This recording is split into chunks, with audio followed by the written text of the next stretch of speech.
विद्यार्थी मित्रांनो, सह्याद्री ट्युटोरियल्स मध्ये तुमचं स्वागत आहे. अजून परीक्षेला 1 महिना आहे. त्याच्या अगोदरच मी रिझल्ट बद्दल बोलतोय. हा व्हिडिओ महत्वाचा आहे, कारण बोलायचंय रिझल्ट बद्दल. बघता-बघता हे 30 दिवस सुद्धा निघून जातील. ओके. सीईटीचा तुमचा पेपर होईल आणि तुम्हाला काय वाटतंय पेपर नंतर किती दिवसांनी रिझल्ट लागेल? सांगू का तुम्हाला? अतिशय थोड्या वेळातच बोर्डचा रिझल्ट पहिल्यांदा लागेल. मी तुम्हाला एका गेल्या 1-2 वर्षाच्या घडलेल्या गोष्टी सांगतोय. नीट लक्ष द्या.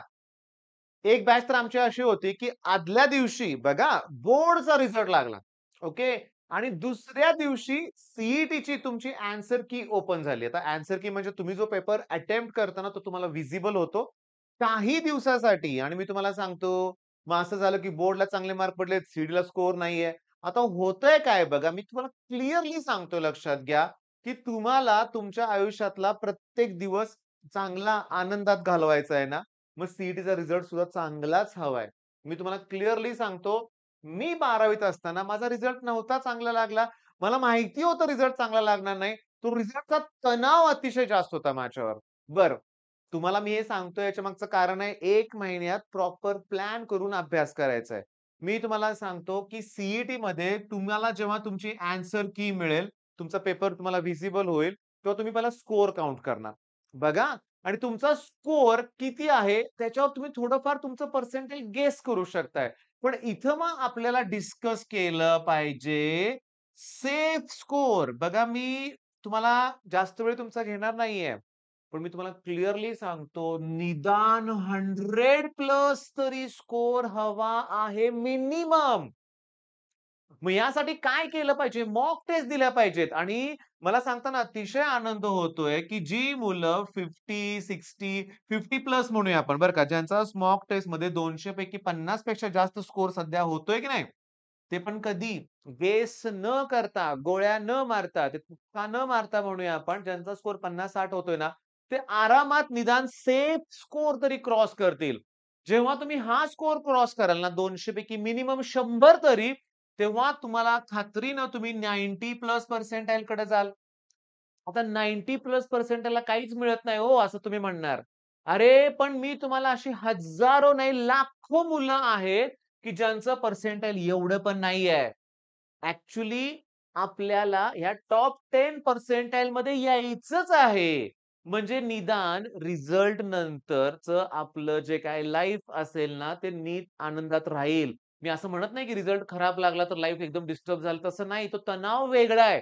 मला एकही मुलगा तणावात नको आहे. मग आता मला सांगा, हे टार्गेट अचीव्ह करण्यासाठी काय करू? मी केला नाहीये अभ्यास, पण मला करायचा अभ्यास. तू केला नाहीस ना, तर तू पहिला केमिस्ट्री कर रे आणि त्यात 40 प्लसचं टार्गेट ठेव ना. पॉसिबल आहे ते. मला आज सांगताना अतिशय आनंद होतोय. मी कालच 11वी बॅच सुरू केलेली आहे. नवीन बॅच. माझ्याकडे ऑफलाईनला एक इतकी हुशार अशी चांगली सिन्सिअर मुलं आलेत, की ज्यांना एक दिवसही सुट्टी नकोय. आदल्या दिवशी बोर्डचा पेपर झालाय आणि आलेत. मग मी तुम्हाला सांगतो, पहिलंच माझं वाक्य काय होतं मी तुम्हाला सांगू का? माझं पहिलं वाक्य होतं, पहिला क्वेशन होता. तुम्ही some basic concept of chemistry topic काढा आणि त्याच्यात ना पोटॅशियम क्लोराइडचं डिकंपोझिशन वरती 5 ते 6 न्यूमेरिकल्स आहेत. 11वीचा पहिला टॉपिक याच्यावर 5-6 न्यूमेरिकल आहेत.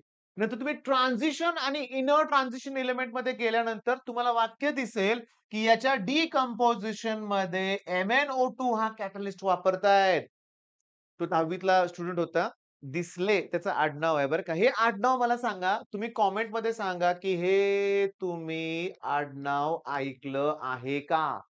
मी याच्या पुढे लिहिणार आहे गुरुजी. मग हे नाव तुम्ही ऐकलंय का सांगा? दिसले गुरुजी किंवा डिसले गुरुजी प्रोनान्सिएशन थोडंसं समजून घ्या. तर हे गुरुजींचं नाव कधी तुम्ही ऐकलंय का? तुम्ही Google सर्च करा आणि कमेंटमध्ये सांगा, की या गुरुजींमुळं आपल्या महाराष्ट्राची, आपल्या देशाची मान उंचावली होती. त्यांना कुठली काय बक्षीस, काय त्यांनी कुठली कॉम्पिटिशन जिंकली होती? कमेंटमध्ये नक्की सांगा बरं का लक्षात घ्या. बरं मेन पॉइंट काय? जेव्हा तो स्टुडंट आला, ओके, बसले होते सगळे आणि मी क्वेशन विचारला, की तुम्हाला माहिती आहे का, की पोटॅशियम क्लोरेटचं डिकंपोझिशन होत असताना कोणता कॅटलिस्ट वापरतात? त्याने एका सेकंदात सांगितलं MnO2. मग मी त्याला म्हणलं, "अरे, हे तर 12th मध्ये आहे." कारण 11वीच्या पुस्तकात रिएक्शन दिले, कॅटलिस्टचं नाव दिलं नाही. तो एका क्षणात काय म्हणाला माहिती का, की "सर 10वीला 3रा टॉपिक आहे. त्यात रेट ऑफ रिएक्शन कशावर डिपेंड असतो हे पॉइंट्स दिलेत. मग तो साइज ऑफ द रिएक्टंटवर डिपेंड आहे, नेचर ऑफ द रिएक्टंटवर डिपेंड आहे, कॉन्सन्ट्रेशनवर डिपेंड आहे, टेम्परेचरवर डिपेंड आहे आणि शेवटी कॅटलिस्टवर डिपेंड आहे. आणि त्या कॅटलिस्टच्या एक्झाम्पलमध्ये हे दिलंय असं त्यानं मला सांगितलं. आता हे मला माहिती होतं रे मला. पण मी तुम्हाला खरं सांगू का? मला आनंद झाला, की मुलाला पाठीमागचं आठवतंय. बरं मुद्दा असा होता, की मग केमिस्ट्रीमध्ये 40 प्लस अवघड नाहीये रे. तुम्ही फिजिकलला टार्गेट करा, ऑर्गॅनिकला करा. महिनाभर वेळ आहे तुमच्याकडं. माझा वैयक्तिक अनुभव सांगतो, की माझे 11वी-12वीचे 2 वर्ष त्रासात गेले. पण शेवटी मला हा जो केमिस्ट्री सब्जेक्ट आहे ना, ह्याच्यातच सगळ्यात जास्त मार्क पडले. अरे रिएक्शन चेंज होतच नाहीत. सीईटीत तुम्हाला काय विचारतायत? मी तुम्हाला सांगतो सीईटीमध्ये तुम्हाला रिएक्शन, त्याचं नाव, कॅटलिस्ट, प्रॉडक्ट याच गोष्टी विचारणार आहेत. सोपे प्रश्न असतायत. बरं त्याच्यानंतर मला सांगताना अतिशय आनंद होतोय, की वेक्टर तुम्ही कंप्लीट केलंय. वेक्टरमधले प्रॉब्लेम तुम्हाला सॉल्व्ह होतायत आणि आज मग लाईन प्लेन करायचं.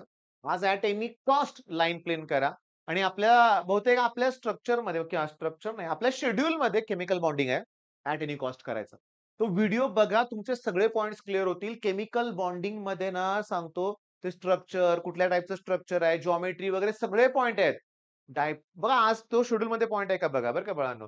मग मॅथ्समध्ये मी तुम्हाला सांगतो आज लाईन प्लेन करा, वेक्टर करा. एल-पी-पी सोपे प्रश्न असतात, लॉजिक मधले सोपे प्रश्न असतात, मॅट्रिक्समध्ये शॉर्टकट आहे, पेअर ऑफ स्ट्रेट लाईनमध्ये खूप शॉर्टकट आहेत आणि हे शॉर्टकट मी तुम्हाला खरं सांगू का? मी हे शॉर्टकट पुस्तकातून बघतो, त्याच्यावर अभ्यास करून मग मी तुम्हाला देतो बरं का. ॲक्चुअली शॉर्टकट बऱ्याच YouTube चॅनलवर ऑलरेडी दिले गेलेले आहेत. मग तुम्हाला वाटेल मी त्या चॅनलला कॉपी वगैरे केलं का? मी चांगले चॅनल बघतो बरं का लक्षात घ्या आणि जे चांगलं आहे ते तुमच्यासमोर पोहोचवण्याचा प्रयत्न नक्की करतो. पण शॉर्टकट हे तुम्हाला सांगतो, माझ्याकडे दिनेश पब्लिकेशनचं एक बुक आहे बरं का.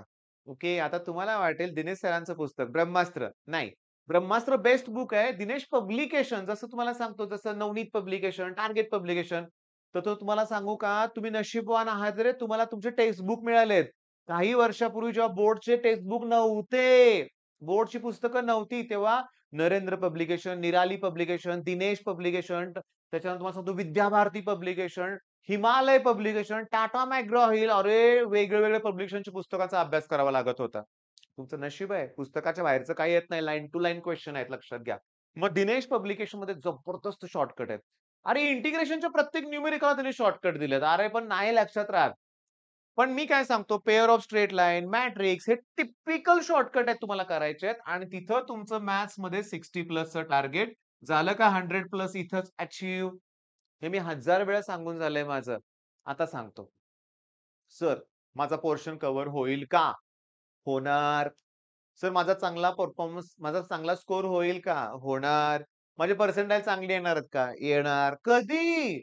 जर तू शांतपणे अभ्यास केला तर. मी तुम्हाला सांगतो आजचा दुसरा दिवस आहे आणि मला सांगताना अतिशय आनंद होतोय, की दिलेलं टार्गेट मुलांनी अचीव्ह केलं. पहाटे 5 ला यायला सांगितलं, आले मुलं. ओके. आता हे कंटिन्यू होणार आहे. काही मुलं 5 पेक्षाही अगोदर येणार. ओके. मग मी तुम्हाला सांगतोय, मग एवढा जर अभ्यास केला, दिवसभर अभ्यास करताय तुम्ही, मग कशाला घाबरताय? कोणत्या गोष्टीला घाबरताय? इतरांशी कंपॅरिझन करू नका. तुमच्या क्लासमध्ये एखादा तरी आता सांगतो, आपल्या ऑफलाईन असे आपल्या ज्या फुल लेंथ टेस्ट होतात ना, काही मुलं 150 पण क्रॉस केले बरं का आत्ताच. प्रेम लोणकर नावाच्या स्टुडंटचा आय थिंक 160 पण क्रॉस आहे त्याचा लक्षात घ्या. त्याचा रिझल्ट तर लागणारच आहे, गॅरंटीच आहे मला लक्षात घ्या. एकदम छान रिझल्ट लागणार आहे.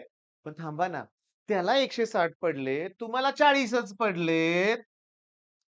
त्याचं लाईफ वेगळं आहे, तुमचं लाईफ वेगळं आहे, त्याचं करियर वेगळं आहे, तुमचं वेगळं आहे. त्याला सध्या खूप चांगले मार्क पडले आहेत, त्यामुळे तो खूप प्रगती करणार. तुम्हाला कमी मार्क आहेत, त्यामुळे तुमची अधोगतीच होणार असं बिलकुल नाहीये. माझ्या एक्झाम्पल म्हणून सांगतो. जेव्हा मी प्रामाणिकपणे कष्ट घ्यायला सुरुवात केली ना, मला कधीही कुठल्याही गोष्टीत अपयश आलेलं नाहीये. पण मी कधीही माझी तुलना इतरांशी करत नाहीये. माझ्या चॅनलला किती व्ह्यूज होतायत, त्याला किती व्ह्यूज होतायत. नाही, आपलं चाललंय ना व्यवस्थित. मी तुम्हाला माझ्या उदाहरणावरून सांगतोय. तणाव घ्यायचाच नाही रे. सगळं छान चाललंय आणि जे घडते चांगल्यासाठी होतंय. ओके, जे घडतंय ते चांगल्यासाठी होतंय. पण काही करायचंच नाही. निवांत वेळ वाया घालवायचा. हिंडायचं इकडं-तिकडं, एन्जॉय करायचा. ओके आणि मग रिझल्ट चांगला लागला अशी अपेक्षा ठेवायची होणार नाहीये. बरं इथं हे टार्गेट तुमचं अचीव्ह होणार आहे. आता एवढं करून मला सांगा, की फिजिक्स मी सांगू का? मी प्रामाणिक मत सांगतोय बरं का. बोर्डच्या वेळेस मी बघितलं साधे-साधे न्यूमेरिकल पुस्तकातले जमले नाहीत मुलांना. ह्याच्यामागचं कारण काय? फॉर्म्युलेच आठवत नाहीत. मी तुम्हाला सांगतो रोज एक टॉपिक घ्या फिजिक्सचा. ते सगळे फॉर्म्युले रिवाईज करा. फॉर्म्युलेच फक्त रिवाईज करा. तुम्हाला सांगतो 20-30 मार्क पडतील. हां, सिरियसली फॉर्म्युला बेस्ड क्वेशन असतात रे परीक्षेमध्ये. ते होतील तुमचे मार्क. जमेल तुम्हाला लक्षात घ्या. जमेल. बरं. मग आज काय? रंगपंचमी. खेळणार का? वेळ द्यायचाय त्या गोष्टीला सुद्धा. तासभर एकमेकाला रंग लावून काय बिघडणार आहे? क्लासमध्ये होणारच आहे रंगपंचमी लक्षात घ्या आणि मी तुम्हाला सांगतो दिवसभर अभ्यास करूया, संध्याकाळी करूया रंगपंचमी. अरे मज्जा आहे त्याच्यात. मी क्लिअरली सांगतो. आपल्याला काय ते पुस्तकातला किडा व्हायचं नाहीये बरं का. आता हे माझं वाक्य बरोबर आहे की नाही कुणास ठाऊक. म्हणजे अभ्यासाचा किडा म्हणतो ना तसं नाही. लाईफ एन्जॉय करायचंय रे. हां. जे अभ्यास करायचाय, कष्ट घ्यायचंय, लाईफ पण एन्जॉय करायची आहे. सगळ्या गोष्टी करायच्यात. मी तुम्हाला सांगू का? काही नाही. आयुष्यातली ही 2 वर्ष आहेत ना 11वी-12वी हीच खूप तणावाची आहेत. इंजिनिअरिंगला काय होत नाही. एकदा 1-2 सेमेस्टर झाले की नाही मग कॉन्फिडन्स येतो. मग कळतं आपल्याला इंजिनिअरिंगची आयडियाच येते. मग बघता-बघता 4 वर्ष कधी गेली कळत नाही. पण ही 2 वर्ष ना संपली की गेली की ही 2 1 महिना उरलाय आता तुम्हाला या महिन्यात चांगले मार्क करायचे आहेत. आणि हो सगळ्यात महत्त्वाचं बरं का, जो तुमचा स्कोर होईल की नाही मी तुम्हाला क्लिअरली सांगतो नीट लक्ष द्या. मी माझ्या 2 स्टुडंटचं एक्झाम्पल देतो बरं का. सी झाली या स्टुडंटला 148 आणि याला 156 मिळाले. स्कोर. ओके. बघा स्कोर आहे. सेलिब्रेशन इंजिनिअरिंगची ब्रांच मिळाल्यानंतरच करायचंय लक्षात घ्या. बोर्डला चांगले मार्क पडले, उड्या मारायचं नाही. सी चांगला स्कोर आलाय, उड्या मारायचं नाही. कारण या दोघांचा स्कोर सांगतोय. याला पडले 99.5 पर्सेंटाइल. ओके. मग याला पडले 98.4 पर्सेंटाइल. किती मार्काचा फरक आहे. पण दोघांची शिफ्ट वेगळ्या होत्या. त्यामुळे पर्सेंटाइल हां, बरं आता ठीक आहे.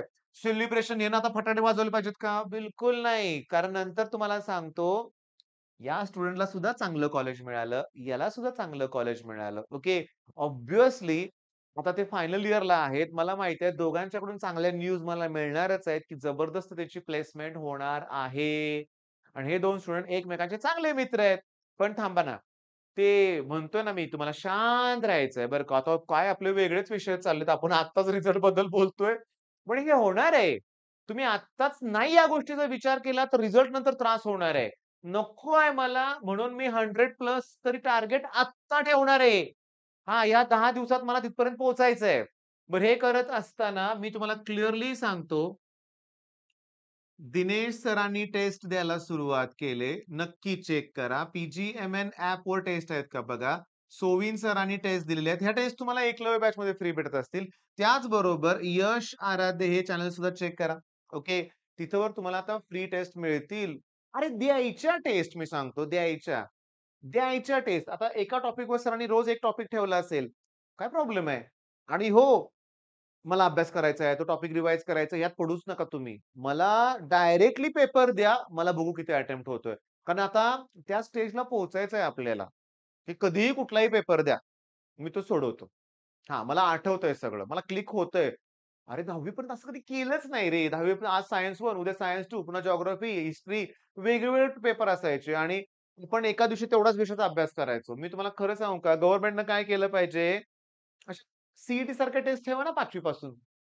हां, करू दे ना मुलांना अभ्यास. हो, नॉलेज वाढेल ना मुलांचं. मला सी-ई-टीचा आभारच मानायचे आहेत, की इथं सांगतो पाठांतर बंद झालंय सी-ई-टीमुळं. नाहीतर पूर्वी काय रट्टा मारा, ज्याला जमतंय पाठ करायला तो टॉपर. सी खरोखर टफ एक्झाम आहे. बरं, जाऊ दे सगळं खूप गप्पा मारल्या आपण म्हणूया आपण आणि आता आपण सिरियसली सुरुवात करायची. आजचं शेड्यूल काय सांगा बघू? तुम्ही आपल्या क्रॅश कोर्स जाऊन अनाउन्समेंट सेक्शनमध्ये चेक करू शकता. डेली टार्गेटमध्ये चेक करू शकता कुठले-कुठले टॉपिक दिलेत. एखादा फिजिक्सचा टॉपिक राहू दे म्हणतोय मी, पण केमिस्ट्री, मॅथ्स कंप्लीट करूया आपण. ओके, ते मार्क आपल्याला घालवायचे नाहीयेत आणि फिजिक्समध्ये सुद्धा तो टॉपिक मोठा आहे. त्याचे खूप मोठे-मोठे व्हिडिओज असणार आहेत. आपण एक काम करूया, फॉर्म्युला लिस्ट फक्त तयार करा ना. तेवढं बास होईल. ठीक आहे, मग आता थांबवतोय मी. रंगपंचमी सेलिब्रेट करा. All the best.